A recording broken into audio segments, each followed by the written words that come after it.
And Cherry did something that was truly unique, and if we talk about preparing students for success in the world, I think she would probably have to win the prize for taking a group of students from start to finish, and it wasn't just about her area, it was about fully developing a student into the next step of being a professional. I'm sorry, I'm Cherry Carter, and calm down, I know, I'm Cherry Carter. I'm with the INT department, and this particular class I chose was for advanced hardware, and I want to simulate what they're responsible to do. Somebody time me at 5 minutes, and at 2 minutes tell me it's 2 minutes. Okay. You got it?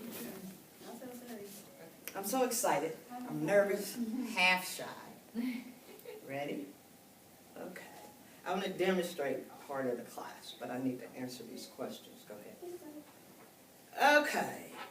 I was hoping, let me begin at the beginning, that every first class, every student is required, the very first assignment, to write a paper on what metacognition is to them, and they only can focus on their selves, their lives, and their education. So every student gets that assignment at the top. So I was wondering, well, what else can we do? And when Bob and Ed introduced me about the iPad, I got excited because I just love technology.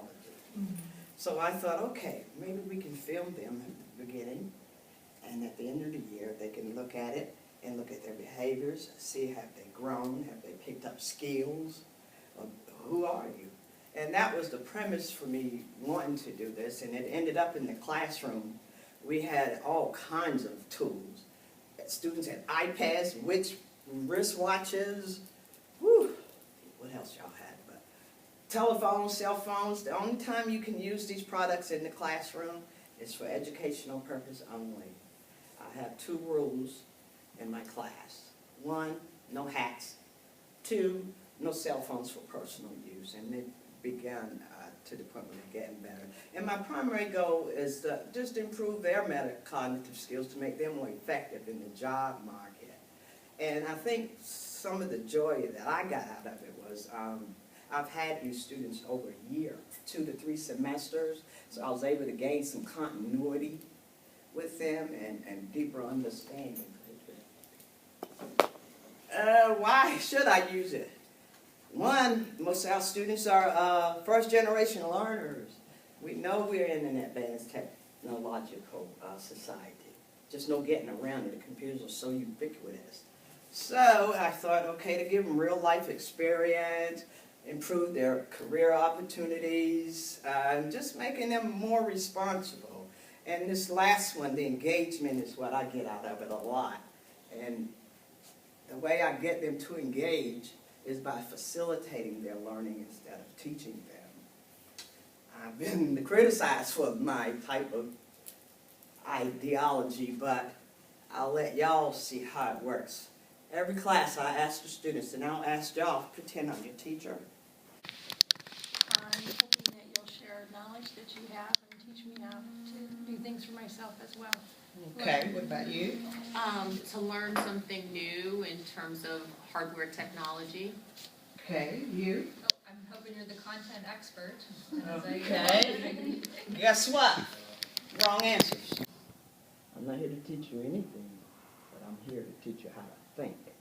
The rest of it take care of itself. So, and then, what are you here for? It's part of the reason why I came to Okay. personal growth. Wrong answer. It's not even about you. It's about the many questions that are unanswered in this world. That's what it's about. It's not about you. So you do what you need to do and get busy. Okay, moving on. The lessons I learned using this iPad is understanding the apps was my toughest part, just learning them. But in terms of ease ease. I'm like Sherry. Yeah.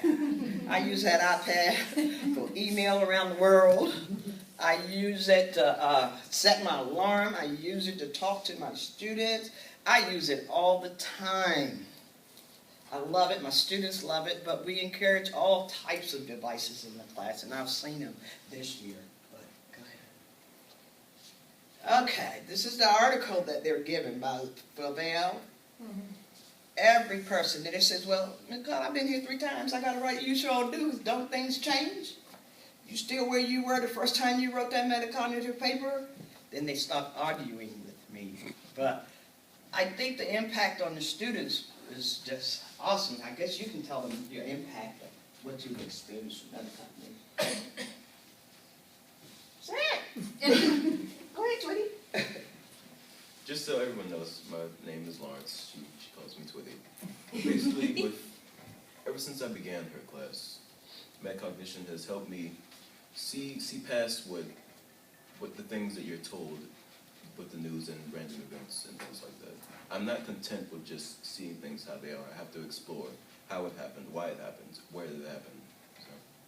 So I broaden my level of thinking, basically.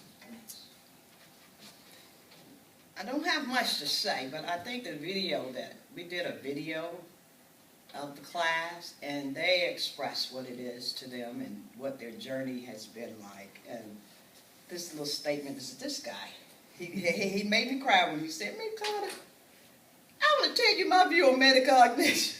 It was this guy. And he probably put me in tears because this was a different guy a year and a half ago. So without delay, I want to go ahead and show you all the video. And I hope it shows the work we've put in and belief in the system of what I'm doing. Big risk, but that's how it is. Go ahead, say that. We had fun filming it and learning. Some of the metacognition, we've been together so long and so tight. Well, the hard parts is not in the film. We cried, they fight, they fuss, and it's just been some emotional things.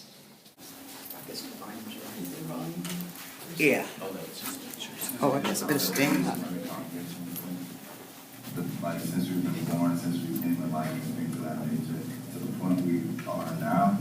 So basically there are 3 components of metacognition, which is metacognitive regulation, metacognitive knowledge, and metacognitive experiences. So metacognitive regulation of cognition and learning experiences through a set of activities that help others with learning. And metacognitive experiences, basically things you go through to lead up to the point you are now. So if anybody would like to talk about their roots and how they are now. I didn't know about it until I came to the class of INT 1540, which is a class that I took last semester. When I was given the homework to do, to read about metacognition and the PDF that we've been given, I found that this is something that I've been doing maybe since I was 5. What parameters do you use to calculate the capacity When I made the logo myself, at first I looked into making logos, but I decided to take a graphic designing class here. So I was like, I'll just make it myself, because why use knowledge you could acquire, and instead of, like, why would you go and pay somebody else to make something for you that you could just acquire? Aspects that relate to computers, so I kind of self-taught myself.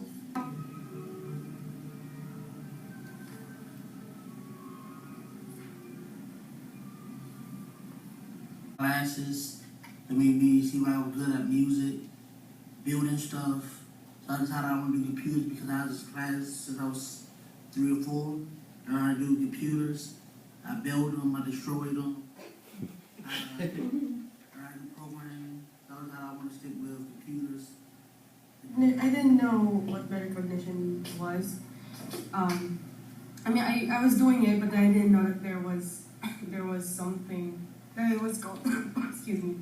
It was called metacognition up until we wrote the paper about it in this class. And I mean, I've done a lot of thinking about thinking.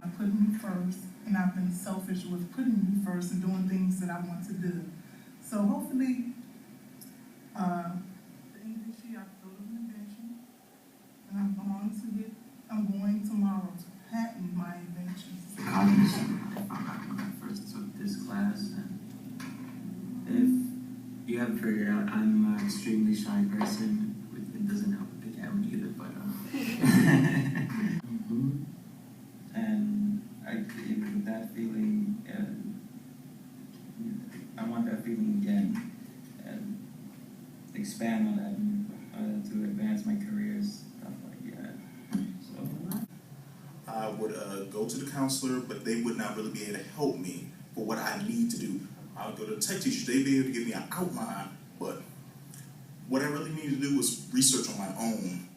As probably some people have come to see, I am very much a thinker. That's something I know for certain about myself. But as far as thinking what metacognition really is, it's the difference that lies with the kind of decisions you make based on the thinking that you have, the kind of thinking that you have. I have the same opportunities I have right now to be successful, like get this knowledge and things of that nature. So that's what drives me. What drives me is how I want to be remembered. What mark did I leave on this world? It's the same for me, Joe. I want to be like an example for people who first came here. I mean, like my family came here as an immigrant, and I want to prove to them that like it was a good decision for me coming here. So yeah. I want to prove that no matter what background you come from, no matter what circumstances, no matter what you have to go through in life, you can be successful if you really want to. Create a legacy, so my family know that how I'm doing is good. You know, they give an example for my cousins. Everything I've done to get to where I want to go has literally been for me. Part of it's been for my family, but overall, the way I was brought up, it's always been me. Everything my family has done for basically, I'm doing it for them because I want to repay them for how they took care of me as a child. Everything my family has done for basically, I'm doing it for them because I want to repay them for how they took care of me as a child. That's what drives me. Give me. What drives me is how much time I have for in mobile language. The driving factor for me personally is how I can make a difference. I think that's the biggest thing, how I can make a difference and be impactful. What pretty much drives me is myself, because if I know if I can improve on how others see me, then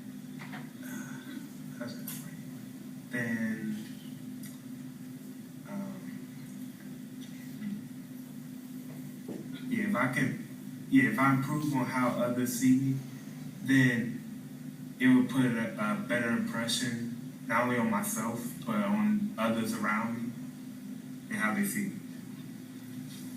As a first child in my family, what always drives me is how can I give the people below me and the people that I lead self-help.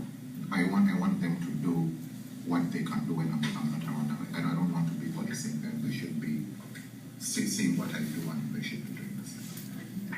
What I forgot to say was this class, the learners picked their own area on metacognition, like they mentioned 3, rationale, knowledge, and life experience. And they thought that the focus on things that they're experiencing in their lives is what this film tried to capture, some of the personal issues just a little. But that's all I have, and thank you.